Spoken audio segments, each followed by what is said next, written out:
दोस्तों, ये कहानी पूरी तरह से काल्पनिक है और केवल मनोरंजन के लिए बनाया गया है। और इस कहानी में किसी भी व्यक्ति, नाम, उत्पाद या वास्तविकता का अपमान नहीं किया गया है। अगर आप लोग हमारे एक्स नॉवल चैनल पर नए हैं तो वीडियो को लाइक और चैनल को सब्सक्राइब जरूर करें, ताकि हम आप तक ऐसी वीडियो पहुंचाते रहें।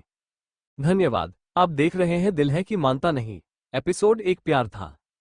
पहला प्यार क्या होता है? पहला प्यार एक खूबसूरत एहसास जो शायद कोई भी इंसान कभी भूल नहीं सकता है, जिसके मायने और उसका महत्व सबके लिए अलग होता है। किसी के लिए वह एक बहुत अच्छी याद बन जाता है, या फिर किसी के लिए एक बहुत बुरा सपना जिसे भूलना आसान नहीं होता है।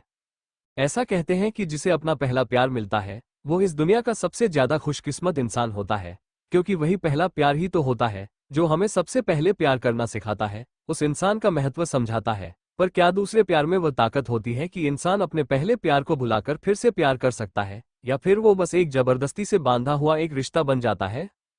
कभी कभी लोग आगे बढ़ जाते हैं, पर उनकी यादें और वो लम्हे हमारा पीछा कभी नहीं छोड़ते हैं। और ऐसी ही पहले प्यार से हार मानने वाले दो लोग, कबीर और अदिति की यह कहानी है। महाराष्ट्र, पुणे, महाराष्ट्र जो अपनी संस्कृति के लिए जाना जाता है, और उसी महाराष्ट्र के पुणे शहर जो आज एक हलचल भरा महानगर है, जो अपने आईटी पार्कों, शैक्षणिक संस्थानों और संपन्न कला और संगीत परिदृश्य के लिए जाना जाता है। जिस शहर के एक घर जो पारंपरिक पुराने जमाने का घर था, जहां घर के बीच जगह थी जिसे मराठी में वाडा कहा जाता है, आज उस घर में बहुत खुशी का माहौल था। लोग यहां से वहां भाग रहे थे, दरवाजे पर केले और फूलों की माला से द्वार सजाया गया था। सब लोग नौवारी साड़ी पहनकर बालों में गजरा लगाए बैठे थे, जहां दूल्हे के आने का इंतजार किया जा रहा था।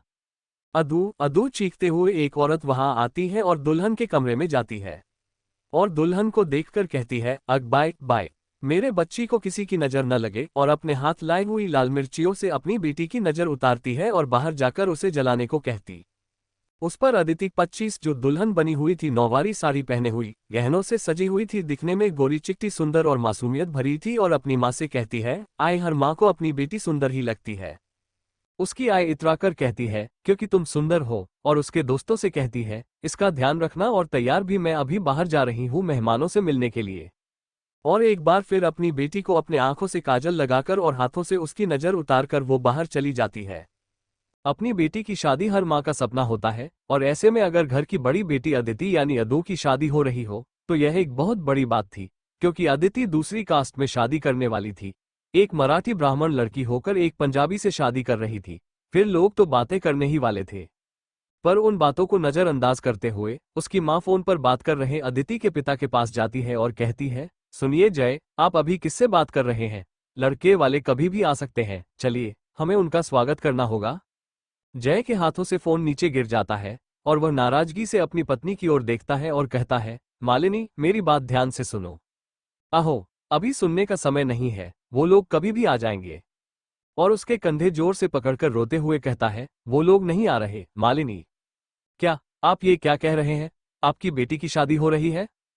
हकलाते हुए जय कहता है, मुझे पता है, पर मैं जो भी कह रहा हूँ सच कह रहा हूँ मालिनी, वो लोग नहीं आ रहे हैं। मालिनी की आंखों में आंसू आ जाते हैं और कहती है, आप झूठ बोल रहे हैं, है ना? ऐसे कैसे वो लोग शादी के दिन शादी तोड़ रहे हैं? पीछे से अदिति रोते आती है और कहती है, क्यों नहीं तोड़ सकते हैं? आए, आपकी बेटी कोई परी नहीं है जो कोई उसे पसंद करेगा। उसके पिता अपनी रोती हुई बच्ची को देखकर कहते हैं, अदू बेटा, हम बात करेंगे न उनसे। बाबा, उसे मुझसे शादी ही नहीं करनी है, उसने मुझे भी फोन कर सब कुछ बताया है। और रोते हुए उनकी करीब जाकर अदिति अपने आए बाबा के सामने हाथ जोड़कर माफी मांगती है और कहती है, आए बाबा, मुझे माफ करना, शायद आप सही थे कि मुझे अपनी पसंद के लड़के से नहीं बल्कि आपकी पसंद के लड़के से शादी करनी चाहिए थी। और रोते गिड़गिड़ाते हुए अपने कमरे की तरफ चली जाती है। उसके माँ बाप उसे आवाज लगाते हुए उसके पीछे पीछे जाते हैं, पर अदिति अपने आप को कमरे में बंद कर देती है और रोते हुए कहती है, आए बाबा, आप सब लोगों को ये खबर दे दीजिए कि शादी नहीं हो रही है और उन्हें जाने के लिए कह दीजिए।